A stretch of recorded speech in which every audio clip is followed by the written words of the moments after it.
Multifaith Housing Initiative, and I'm with Sahada Alolo. And Sahada, I wonder if you could tell us about multi-faith housing. There are many people from St. John's who will know about the history of multi-faith housing, but for some who are new, would you tell us the story? Yes. So my name is Sahada Alolo, and I am the manager for community engagement and volunteers at Multifaith Housing Initiative. Multifaith Housing Initiative started with a very unique background. In fact, it started within the Christian community when the different sects within the Christian community came together to form some kind of a committee so they can pull their resources together and look into social justice issues. Upon several meetings and deliberations, they landed on affordable housing, and that's how the Multi-Faith Housing Initiative was born within the Christian community.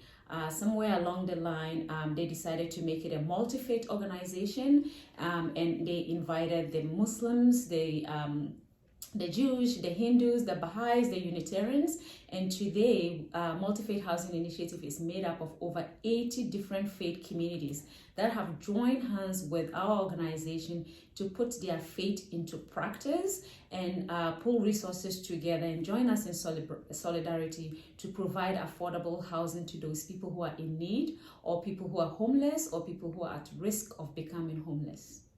Wow. How long ago did that start? So we started somewhere in 2001. We are in our 20th year anniversary as well. And it just goes to show when people of faith come together to put their faith into practice, the opportunities are endless. And so for now, starting as a very, very small organization with the initial thought of not actually even providing the housing themselves, but putting resources together so they can support nonprofit housing providers in the city, going from that initial concept to buying a very first home on Kent Street, which was a 5 bedroom unit that we fixed and renovated and rented it out to people. And once you start and the need is ever growing, Multi-Faith Housing Initiative didn't just stop at that one first building. And from there we went into other housing providers. And so now we have Kent House, we have Blake Boulevard, and we have Somerset Gardens, and we have the Haven. And uniquely, we branched into something that we've never done before. And we built a Veterans House, which is now a standalone organization from MHI now, because we want to take it national. So, we are the first in, Ottawa here to build housing that is specifically for homeless veterans.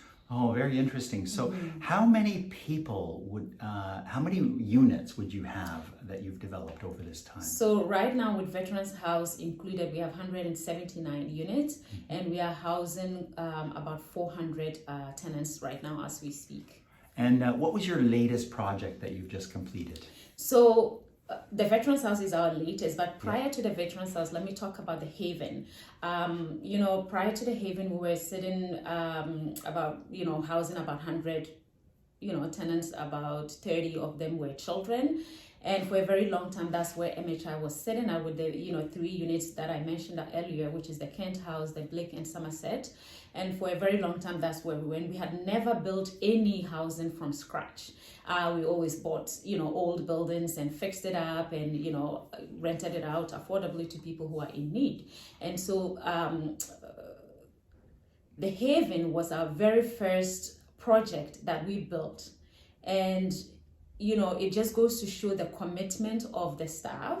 It goes to show the commitment of the volunteers. It goes to show the commitment of our supporters, our donors. And together we were able to build 98 units. And this affordable housing, which is right in the heart of Barhaven, is home to, the majority of our tenants, which is about 300.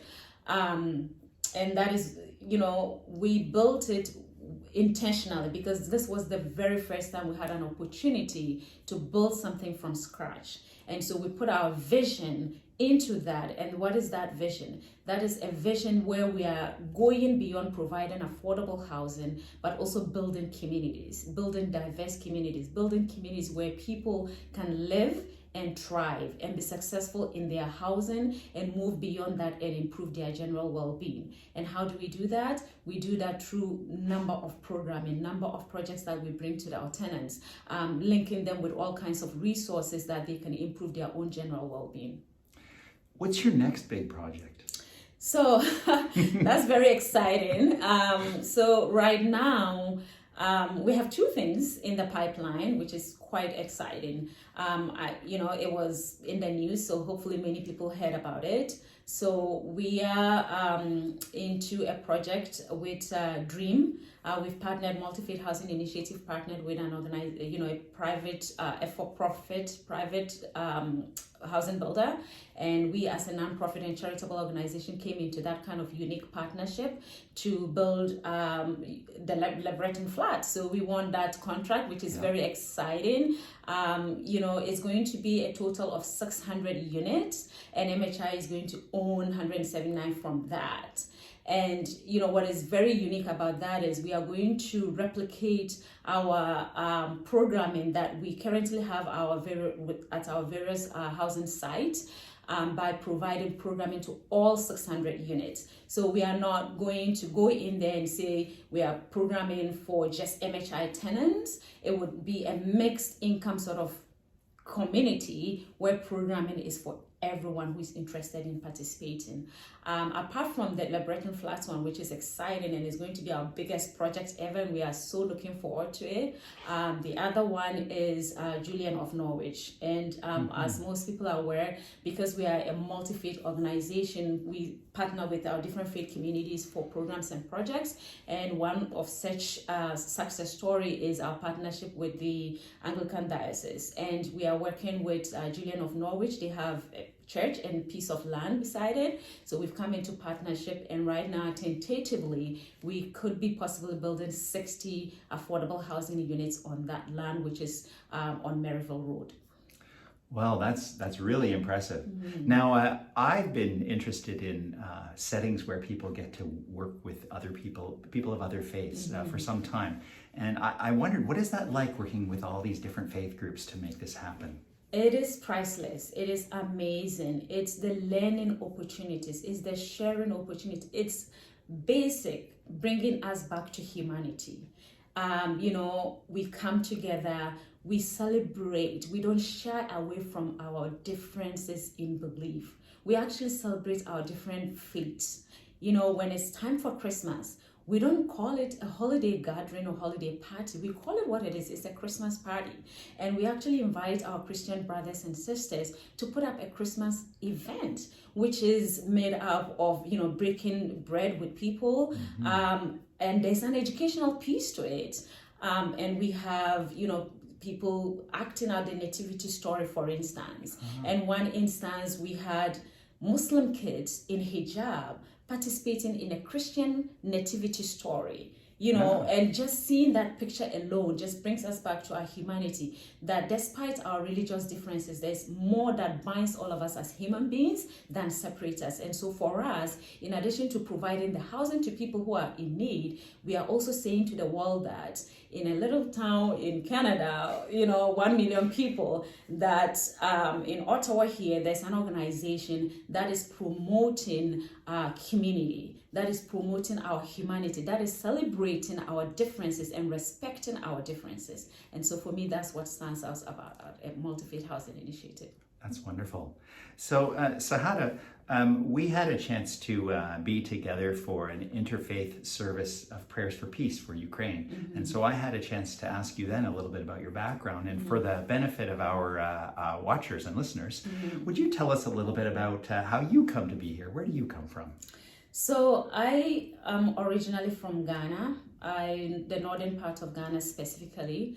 I went to school at the very late age, I think about 8 years or 9 years when I first got the opportunity to go to school.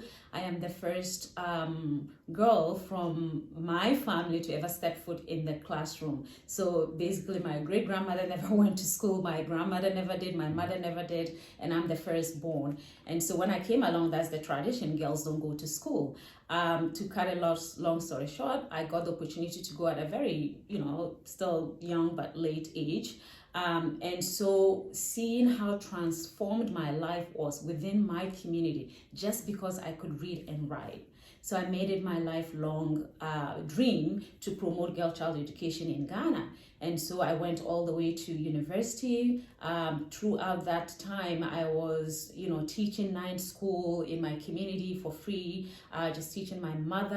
I taught my mother how to read and write, my aunties, my, cousins, people, women who never got an opportunity to go to school. So that was my lifelong passion. But after my first degree in Ghana, I decided to move to the United States to pursue a master's program in international affairs. And my aim was to gain that international experience, go back to Ghana and work in international development where I will, contribute towards the development of my country.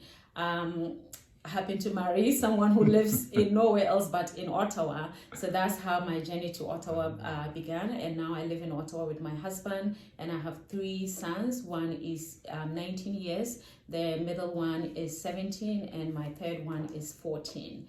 And so, upon moving to Ottawa, I said to myself, every girl goes to school. So where else can I put my passion? And prior to Multifaith Housing Initiative, I worked in different nonprofit sectors. And about 10 years ago, I think, I landed with Multifaith Housing Initiative, and I have been passionate about this work, mostly because we get to provide housing to people who are in need.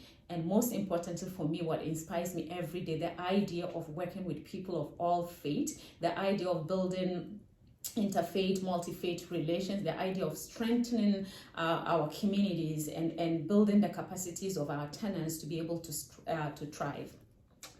So we were together in the cathedral, and you chanted beautifully from the Quran. Mm-hmm. So I did want to ask you, is there any particular passage from your sacred text that inspires you to be a part of this work? Yes. So there's so many verses in the Quran that talks about, our humanity. And, there are so many instances where we are told that, if you don't love your neighbor, if you go to bed with your stomach full and your neighbor goes hungry, then you are not a person of faith. And if you look at most religious scripts, the similarities are just so glaring. So, it baffles me when the world wants to use our religious differences to separate us, because there's really more that binds us. And for me personally, one particular verse stands out in the Quran, which helps the work we do. And the verse says that, God is talking to us and saying to us in the Quran that I have created you into tribes and into nations, so that you may get to know one another and not despise one another. What more could you say about that again, right? And so that inspires me in this work, that, we are all human beings, and there's humanity, and there's more that binds us. And so we should continue to learn from one another, respect one another, and celebrate our differences, because that's what God intended for us. I find that idea of tribes to be very beautiful, and it works well with the language of so many of our challenges in these times. And I can imagine us as tribes walking, side by side. Yes. And in a way, our St. John's community functions like a tribe too, and we walk alongside with this work. Yes. Do you have a sense of the story of St. John's connection with Multifaith Housing? Yes. So St. John's, even with the Tulipathon that is coming up, just for the viewers to know, we have our annual Tulipathon, which is our charitable work, is one of our main fundraisers that we raise funds, that the proceeds goes towards providing the needed subsidies for the tenants who pay low rent. So the Tulipathon every year, mostly we have St. John's Anglican, we run a very healthy competition where we say that the church or the faith community that raises the most amount of money, receives an award. And we have, a few champions within the St. John's that, continually work so hard to raise the needed funds for MHI.